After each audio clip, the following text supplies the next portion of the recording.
desde el punto de vista del auténtico cristiano, del auténtico redentor, no solamente para nuestra satisfacción personal, con las cantidades de circunstancias que pueden disiparnos. Hay que practicar la espiritualidad de San Alfonso, hermanos. Su método espiritual es formidable. Yo no lo he dejado porque las dos congregaciones que he fundado practicamos ese método y es estupendo, hermanos.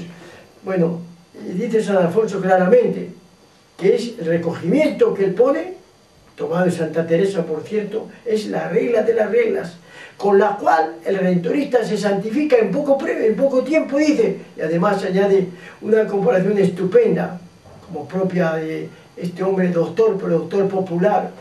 Dice que el alma sin recogimiento es como un huerto sin cerco, que los viandantes roban todos los frutos y las flores, y te queda seco, y te queda disipado. Y dice que el redentorista que no practique el recogimiento, o sea, dejar todas aquellas tentaciones, ocasiones malas de pecado que te van a lanzar las cosas que a veces no son correctas, y que te va a vaciar de tu espiritualidad, de tu oración, de tu unión, de presencia de Dios, que pone San Alfonso como punto capital para nuestra espiritualidad, pues entonces por la noche, dice, están tristes, están decepcionados, notan en ellos una serie de impulsos que no saben por qué, de cólera o de deseos o de añoranza del mundo, y entonces ya no tiene tranquilidad ni se está contento casi con su vocación, y vienen las pérdidas de vocaciones, las deserciones, o viene la vida media, la mediocridad de que nos habla Benedicto XVI, y no es eso.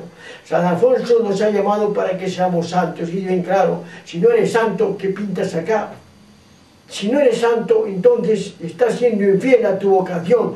Dios nos ha llamado para ser santos, dice San Alfonso, y dice que cada uno acepte ese sacrificio, el sufrimiento para hacerlo, y si no, sabe que no es propio de la congregación. San Alfonso se quejó con quejas amargas, que a veces uno lo siente. Dice que, pobre Jesucristo, si no es amado de redentorista, ¿de quién va a ser amado? Dice, pobre congregación, si nos relajamos, ¿qué será de los que vengan después?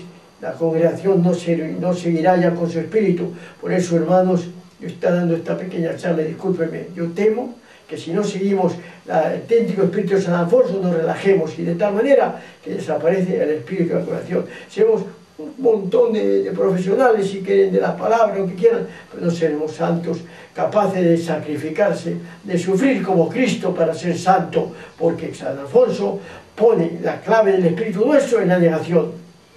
Es el discípulo que sigue a Cristo, que se niega a sí mismo, que carga con su cruz. Eso es, hermanos, en definitiva, la condición necesaria para santificarnos. Pero también San Alfonso ama a su congregación y se pone lleno de alegría cuando dice, en esta congregación, estas comunidades que él tenía, se habla de Dios, se busca el cielo, hay paz, alegría, satisfacción y amor comunitario. Realmente, hermanos, tenía razón el santo para alegrarse con esas comunidades redentoristas. Cuando voy a un redentorista, cómo se alegraba, no de la muerte, sino de la vida. El hermano Godielo, que invitaba a Cristo al cielo, Vito Curcio, que murió fiel a su carisma al cielo, y tantos otros. Era una alegría, y también para nosotros, la cantidad de santos que poseemos y que tenemos, hermanos. Lánzate, pues.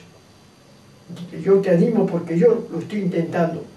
Tengo muchos defectos, más que tú, por supuesto, ya me estoy dando cuenta de la cantidad de fallas que tengo, pero ¿qué me importa a mí eso? Me arrepiento y sigo adelante, porque Cristo dice, el que persevera hasta el final, ese se salvará.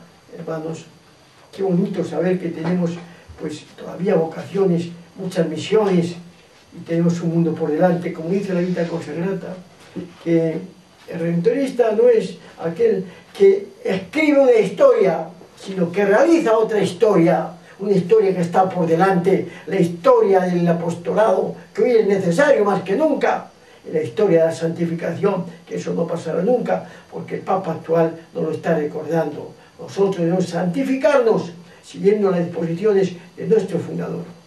Que la Virgen María, que es nuestra Madre, la cual hace todo con Cristo, sin la cual no podemos hacer nada, porque Dios ha dispuesto que ella sea la Madre y la Reina de la Iglesia, recoja estas súplicas maravillosas que San Alfonso la dedica en su libro, La Gloria de María y otros tantos, de tal manera que nuestro corazón, ese fervor de amor mariano, sea cada día más intenso y nos sintamos hijos de tal madre, hijos de María, y confiemos en sus manos, en su amor maternal, en su cariño como madre, para que nos lleve a nosotros y a la congregación por este camino que San Alfonso desde el cielo está propiciando, porque yo estoy seguro, hermanos, que si el capítulo está dando una auténtica doctrina alfonsiana, es porque él nos está desde el cielo infundiendo sus valores, infundiendo sus deseos, infundiendo su carisma. Muchas gracias, hermanos, y discúlpenme.